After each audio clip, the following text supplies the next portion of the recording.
మీ business ఏదైనా మీ ఊర్లో promotion చేయాలంటే అది సుమన్ టీవీతోనే సాధ్యం. ఇప్పుడే సంప్రదించండి. నిన్నటి నుంచి నల్గొండ, వరంగల్, ఖమ్మం ఈ 3 జిల్లాలకు సంబంధించిన గ్రాడ్యుయేట్ ఉప ఎన్నికకు సంబంధించి ఓట్ల లెక్కింపు ప్రక్రియ ప్రారంభమైంది. అయితే ఏదైతే ప్రధాన పార్టీ అభ్యర్థులు, స్వతంత్ర అభ్యర్థులు ఉన్నారో వారితో పోటాపోటీగా చెల్లని ఓట్లు కూడా నమోదవుతున్నాయి. మనతో పాటు బీఆర్ఎస్ అభ్యర్థి రాకేష్ రెడ్డి గారు ఉన్నారు. ఒకసారి మాట్లాడే ప్రయత్నం చేద్దాం. అన్న, చెప్పండి, ప్రధాన పార్టీ అభ్యర్థులతో పాటు చెల్లని ఓట్లు పడుతున్నాయి, అసలు ఎట్లా చూడవచ్చు? నిజానికి గ్రాడ్యుయేట్ ఎమ్మెల్సీ అని మీరు అంత పెద్ద ఎత్తున ప్రచారం చేశారు, కానీ గ్రాడ్యుయేట్స్ యొక్క ఓట్లు ఎందుకు చెల్లుబాటు కాకుండా?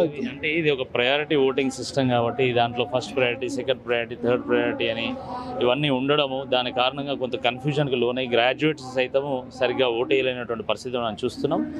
అంటే వాళ్ళకు అవగాహన లేదు అని అనడం కంటే వాళ్ళు కొంత కన్ఫ్యూజన్ ఉంది అని చెప్పడం కరెక్ట్ ఏమో అని నాకు అనిపిస్తూ ఉంది. వాళ్ళు సరిగా ఓటేసి ఉంటే ఈరోజు జయాపజయాలు కూడా మారేటువంటి అవకాశాలు కూడా ఉన్నాయి. నాకు చాలా ఇన్వాలిడ్ ఓట్స్ పడ్డాయి. బట్ ఏదేమైనా కూడా ఇది చాలా ఉత్కంఠగా కొనసాగుతున్నది. తప్పకుండా తుది ఫలితం వచ్చే వరకు కూడా అట్లనే ఉంటుందని నేను అనుకుంటున్నా. 100% I think there will be positive outcome for us. నిజానికి ఒక విషయం చెప్పండి, మీరేం చాలా పాజిటివ్గా ఉన్నామంటున్నారు. ఇప్పటికే పూర్తయిన 2 రౌండ్లలో కూడా తీన్మార్ మల్లన్న కాంగ్రెస్ అభ్యర్థి ముందంజలో ఉన్నారు. మీకు ఇంకా ఎలాంటి ధీమా ఉంది? అంటే దీని ఓటింగ్, దీని కౌంటింగ్ ప్రాసెస్ అర్థం కానటువంటి వాళ్ళకి అట్లనే 2 రౌండ్లు ఏంటి 2 రౌండ్లు అంటే దాదాపుగా 22 లక్షల ఓట్లు, ఇంకా 1,36,000 ఓట్లు లెక్కింపు ఉంది.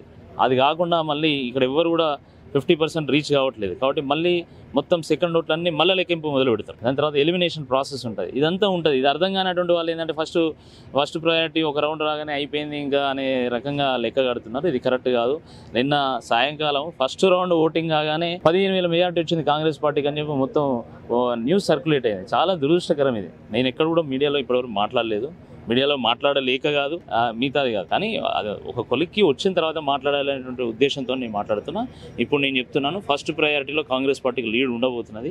సెకండ్ ప్రయారిటీకి వచ్చేసరికి మాత్రం మెజారిటీ ఓట్లు నాకు పడతాయి. ఫస్ట్ ప్రయారిటీలో వచ్చినటువంటి మెజారిటీని కూడా నేను క్రాస్ చేసేటువంటి అవకాశం చాలా ఎక్కువ ఉంది. కానీ స్వతంత్ర అభ్యర్థులకు కూడా ఓట్లు భారీగా నమోదవుతున్నాయి. ముఖ్యంగా అశోక్ గౌడ్ కావచ్చు, ఇంకా కొంతమంది ఉన్నారు. ఎట్లా చూస్తుంది? ఉంటుంది కదా, that is the beauty of democracy, right? అంటే కేవలం పొలిటికల్ పార్టీసే కాదు, ఇండిపెండెన్స్ యొక్క వాయిస్ కూడా ఉండాలి అని కోరుకునేటువంటి వాళ్ళు కూడా ఈ సమాజంలో ఉన్నారు. కాబట్టి అశోక్ గారు కూడా చాలా ఓట్లు పడ్డాయి. ప్రతి 4 ఓట్లలో నాకు 3 ఓట్లు పడ్డాయి సెకండ్ ప్రయారిటీ. సో వారి ఓట్ల లెక్కింపు కూడా చాలా ఆసక్తిగా ఉంటుంది. So I think definitely second ప్రయారిటీలో మాకు మంచి మెజారిటీ వస్తుందని నేను అనుకుంటున్నాను. అంటే మీకు ఎంతసేపటికి ఇప్పుడు సెకండ్ ప్రాధాన్యత మీదనే మీ అంచనాలు ఉన్నాయి? సెకండ్ ప్రయారిటీ మీద అంచనాలు ఉన్నాయి. ఫస్ట్ ప్రయారిటీ వాళ్ళకి మెజారిటీ వస్తుంది. సో మొత్తానికి నల్గొండ, వరంగల్, ఖమ్మం ఈ 3 జిల్లాలకు సంబంధించిన ఓటింగ్ ప్రక్రియ అయిపోయిన తర్వాత నిన్నటి నుంచి కూడా నిన్న 8 గంటల నుంచి ఈ రోజు దాదాపు 12:30 అయింది టైం. 12:30 వరకు కూడా కేవలం 2 రౌండ్ల ఫలితాలు మాత్రమే వచ్చినాయి. ఇందులో 2 రౌండ్లలో కూడా కాంగ్రెస్ పార్టీ అభ్యర్థి ఎవరైతే ఉన్నారో తీన్మార్ మల్లన్న, అతనికే మెజారిటీ ఉంది. దాదాపు ఇప్పుడు 15,000 మెజారిటీ మనకు కనిపిస్తుంది. ఎట్ ద సేమ్ టైం చెల్లని ఓట్లు కూడా మనం చెప్పుకున్నాం ఆల్రెడీ 7,700 పైగా ఓట్లు, చెల్లని ఓట్లు కూడా నమోదైనాయి. కానీ ఫస్ట్ ప్రయారిటీ ఓట్లలో మొత్తం కూడా కేవలం తీన్మార్ మల్లన్నకే ఇక్కడ కొంత ఓటింగ్ అంటే ఓట్ల లెక్కింపులో ఆయనకే ఎక్కువ వస్తాయని ధీమా వ్యక్తం చేస్తున్నారు. సెకండ్ ప్రాధాన్యతలో మాత్రం బీఆర్ఎస్ అభ్యర్థిగా నేను విజయం సాధిస్తానని ఆశాభావం వ్యక్తం చేస్తున్న పరిస్థితి అయితే ఉంది. కెమెరా పర్సన్ సాయితో ప్రేమ్, సుమన్ టీవీ, నల్గొండ.